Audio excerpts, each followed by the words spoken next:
भला भी हो या फिर आम आदमी पार्टी से लेकर तमाम, उनमें से हमें वर्तमान अमरवाड़ा विधानसभा के अंदर जितना कमलेश शाह जी का धूम नहीं मच रहा है, जितना मोनिका बट्टी जी का धूम नहीं मच रहा है, उससे 2 गुना हम ब्लैक बोर्ड साहब 3 नंबर के बटन वालों का धूम मच रहा है साहब जी, आज की बदौलत। सम्मानित साथियों, आज कई ऐसे गांव हैं जहां मैं अभी फोटो देख रहा हूं, हमारे ऊपर 100 लोगों को इकट्ठा करके इसीलिए बैठक करिए ताकि हम 2 राउंड भैया को जिता पाए।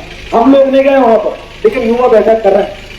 लगभग छिंदवाड़ा जिले नहीं, अमरवाड़ा विधानसभा के वो सिंधी और बक्का खाने वाली एक टीम है। उस टीम में हमने देखा उधर के कई ऐसे गांव है जहां गांव में बीजेपी कांग्रेस को घुसना मना है। कई ऐसे गांव हर रही में जहां पर नहीं घुसने दे रहा है, क्यों? रोड नहीं तो वोट नहीं, बोले वोट नहीं बना तो क्यों घुस रहा है? ऐसी जगह हमें उन लोगों ने स्वयं बुलाया। मतलब माहौल एक तरफा है। अभी त्रिकोणा मुकाबला है, एक तरफ कमलेश शाह, एक तरफ मोनिका बट्टी, एक तरफ देवराम भलावी। और इस त्रिकोणीय मुकाबला में हमारा दबदबा बहुत तेजी से जम के वायरल हो रहा है। क्यों? क्योंकि हमारे पास युवा है, हमारे पास बुजुर्ग है, हमारे साथ सभी वर्ग के युवा जुड़े हुए हैं, ST SC OBC वर्ग खासकर, क्योंकि हम इन वर्गों के लिए ज्यादातर आंदोलन करते हैं। आने वाले समय में अब ये 3 लोग में आपस में टक्कर है और तीनों के क्या हालात है मैं आज आपको बताना चाहता हूँ। कोई व्यक्ति जीत सकता है और आपको किसका साथ देना है। सम्मानित साथियों, जैसे मोनिका बट्टी जी जो बीजेपी में गई, बीजेपी में जाने के बाद जिस गुणमाना पार्टी को वो छोड़ के गई, उसमें बिल्कुल सवाल निशान लग गया है। तो जिस गांव में जाती है गुणमाने के लिए पहला सवाल करते हैं, मोनिका जी आप तो गुणमाना छोड़ के एक बार चली गई, वो लगते हो वोट मांगने हैं, वो सवाल का जवाब नहीं दे पाती, वो अटकने लगती। दूसरी चीजें उस पर सवाल करते हैं कि बीजेपी के ऊपर आपने आरोप लगाया था बट्टी जी की हत्या का, और आज आप उसी पार्टी में क्यों चले, वो जवाब नहीं दे पा रहे। तीसरी चीजें, बीजेपी में उससे भी धुआंधार लीडर थे उत्तम ठाकुर जी जैसे, और अब उनकी टिकट काट के मोनिका को जैसी टिकट मिली तो उत्तम ठाकुर जी वाला जो टीम है, उनके जो पुराने कार्यकर्ता है वो पूरे उससे नाराज हो गए कि मोनिका को हमने जीतने देंगे। जो वरिष्ठ दावेदार कदावर नेता है वो मोनिका के आपको पीछे नहीं दिख रहा है, वो नए नवीन लड़के दिख रहा है।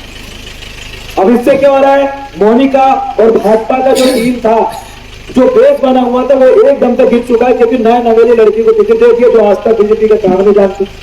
उससे पूरे बीजेपी में अफरा तफरी मच चुकी है और पूरा वोट बैंक बीजेपी के गिर गया। इससे हमें डबल फायदा हुआ। अब एक तरफ कमलेश शाह जी है, अब कमलेश शाह जी 10 साल विधायक है, रोड की इतनी बुरी हालात है, कोई अगर कांग्रेस का प्रचार करने के लिए जाते तो कई भाई दूर से चले गए भैया। कमलेश शाह जी वाले अच्छा रोड नहीं बने रहे, पहले तो फिर वोट ले रहे, तो 10 साल से तुमने एक काम नहीं कर पाएगी। अरे हमें रोड चाहिए, बिजली चाहिए, पानी चाहिए, बस ये 3 चीज दे देते, हम तो मान ले खाना ही रोटी चावल और टंकी नमक तेल नहीं मांग रहा, बोले हमें सिर्फ 3 चीज चाहिए। क्या?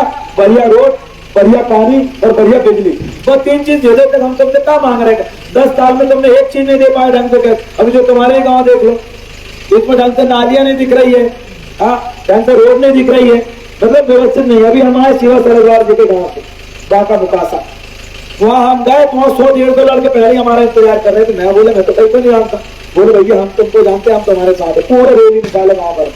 वहां बोल रहे थे ब्लैक बोर्ड में पड़ेगी वोट तभी बनेगी अच्छी रोड, तो वहां पर भी रोड बहुत घटिया, मतलब इतना बड़ा नेता तुम्हारे गाँव में रह रहा, फिर रोड नहीं बना पाए।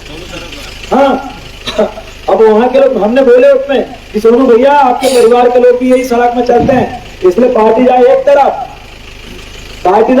सोनू सरदार जी पहले अपने गांव के रोड बनाई, क्योंकि इसमें आपके घर के बच्चे भी चलते हैं, वो भी गिर जाते हैं, इसलिए रोड बनाए।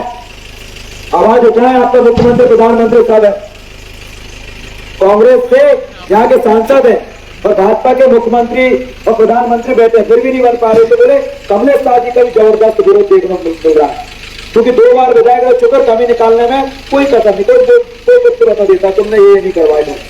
एक तरफ कमलेश शाह जी जिससे लोग रूठे हुए हैं, गाँव के शहर के लोग बड़े खुश हैं, एक तरफ मोनिका बट्टी जी है जिनका उन्हीं के लोग पुरजोर विरोध कर रहे हैं, उसको तो किसी कंडीशन में जीतने देंगे। एक तरफ ये देवरावण भला भी करा, बिल्कुल क्यों हमारे कोई टक्कर का ही नहीं है। जब हम सड़क पर निकलते हैं और जब हम बोलते हैं कि हम लोग विधायक इसलिए नहीं बन रहे हैं कि हम अयाशी करें, घर पे AC वाले कूलर में सोए, हम विधायक इसलिए बन रहे हैं कि हर गरीब जो गांव में रहता है उसको बढ़िया रोड मिले, बढ़िया पानी मिले, बढ़िया बिजली मिले और रहने के लिए उसको घर और संडास बाथरूम मिले, हम इसलिए विधायक बनना चाहते हैं। हम लोग बोलते हैं, गांव के लोग बड़ी ईमानदारी से वोट देते हैं, लेकिन विकास होता शहर में, रोड बनती शहर में, नाली बनती शहर में, बिजली मिलती शहर में, बढ़िया पक्के पक्के मकान बन रहे हैं शहर में, गाँव में। वोट गाँव से लोगे और विकास शहर में करोगे, और फिर बोलते हो कि हमने तुम्हारे लिए बहुत किया। क्या किया भैया गाँव में? चल घूमते देखो क्या हाल है। सम्मानित साथियों, गांव के लोगों की वजह से आज हमें जबरदस्त सम्मान मिल रहा है। हम उनका आग्रही हैं, उनके आभारी हैं कि आप हमें इतना सम्मान दे रहे हैं। और हम ये बोलना चाहते हैं कि भैया भाषा कभी भी पलट सकता है, इसलिए मैं युवाओं से कहना चाहता हूँ, 9 लोग खड़े हुए आदिवासी समाज से, 9 ही गौड़ समाज से हैं। 9 में से कोई एक व्यक्ति का आप सुन लो, कल के हम विधायक बनेंगे और जो हमारा साथ देगा तो हम उसके साथ रहेंगे भाई, जो साथ देगा हम क्यों रहेंगे। इसलिए अच्छे आदिवासी को आप वोट दीजिए। अच्छे आदिवासी को वोट दोगे तो उसमें आपका फायदा है, और फिर उसी को वोट दोगे तो महल से निकलते नहीं है ढंग से। विकास होता है नेमा जी का, विकास हो रहा है चौरसिया जी का, विकास हो रहा है तिवारी जी जो उनके साथ रहते हैं। बाहर की जाए देते हैं, उसको पूछते नहीं किसी को, तो नाम लेते मंच में किसी का ढंग से। जो पुराने कार्यकर्ता उनका तक नाम नहीं लेते, वो बोलते बोले यार हमारे नाम नहीं लेते, राजा साहब बोले पकड़ मंच में जाके बोले खुद पैसा बांट देते, सब कुछ कर देते। बोले अरे पैसा बंटवाना कार्यकर्ताओं के हाथ बंटवाते, बोले जिसमें हम लोगों का हौसला बढ़ता, खुद नेता बन जाते, खुद बांध दे रहे, खुद सब कर दे रहे, तो हमारा कोई सम्मान नहीं। तो उधर भी नाराज है, लेकिन इसका पूरा बेनिफिट मुझे मिल रहा है क्योंकि मैं गोंडवाना गणतंत्र पार्टी से वही ब्लैकबोर्ड चुनाव चिन्ह लेके मुझे 8963 ये हमारा शुभ अंक 750 है हमारा, जो ये दुकान का कॉन्टेक्ट नंबर है। चुनाव चिन्ह मिला हुआ है, जिसमें मनमोहन भट्टी जी को 62,000 वोट मिली थी। और आज वर्तमान समय में इतने सारे अफरा तफरी से मुझे जन समर्थन मिल रहा है।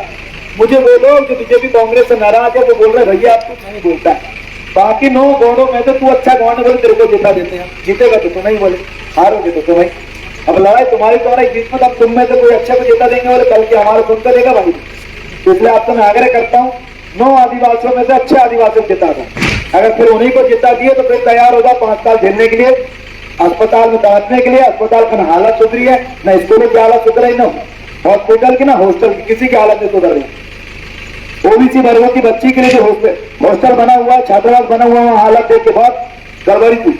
वहाँ ढंग से, वहाँ शौचालय साफ नहीं थे, बिजली ढंग से नहीं थी, पुताई ढंग से नहीं होती। हम लोगों ने कई बार ज्ञापन दिए, तब जाके ओबीसी वर्ग की जो बच्चियां हैं वो बढ़िया हॉस्टल में रह रही है।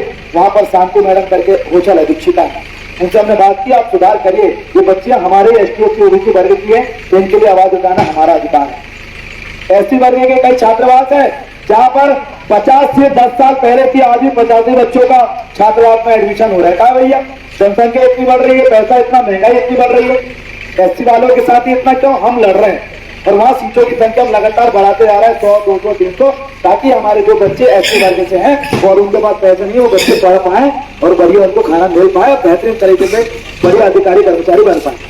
और आदिवासियों के हालात है, आप देखिए, जब आपके ऊपर लाते जूते पड़ता है तो कभी नहीं आते हुए लोग, न कमलेश सर जी आते हैं, न मोनिका भट्टी आती। वहां पर मैं ही आंदोलन करते हुए देखता हूँ कि हमारी मांगे पूरी करो, नहीं तो कुर्सी खाली करो।